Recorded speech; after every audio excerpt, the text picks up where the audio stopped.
רציתי להעלות לכם בסרטון הזה אתמול, אבל הטלטלים לא הסתדרו לי, אז דחיתי אותו להיום. בואו נדבר על הדמות הראשונה, יונתן. זה יהונתן, אבל הוא לא יתקן אתכם. יונתן הוא הדמות הראשונה שמופיעה בספר. לפני שאתם שואלים, פנימיה היא לא פנימיה דתית, היא פנימיה ממלכתית, חצי פרטית, למצוינות. יונתן הוא לא בוגר של הפנימיה, הוא מדריך שנקלע למקום העבודה הזה בתקופה ההזויה הזאת של הפינוי. כשהוא שומע על המחדל הזה, מה שהוא עושה זה לנסות לגייס את כל הבוגרים ומצליח לגייס רק 4.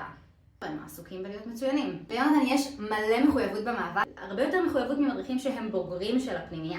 קצת שני, אני אגיד בכנות שככל שהמאבק מתקדם, הוא נעשה די פסימי. קצת מעבר על הדמות המהממת הזאת.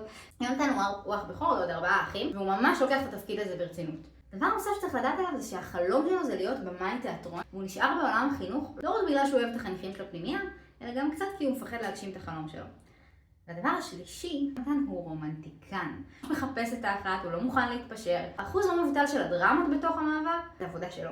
תגידו לי מה חשבתם על יונתן, תאכלו לו שימצא אהבה בקרוב. ואם בא לכם לדעת קצת יותר על לא זזים מכאן, תעשו את מה שצריך כדי שאני אקפוץ לכם כשאני מעלה סרטון.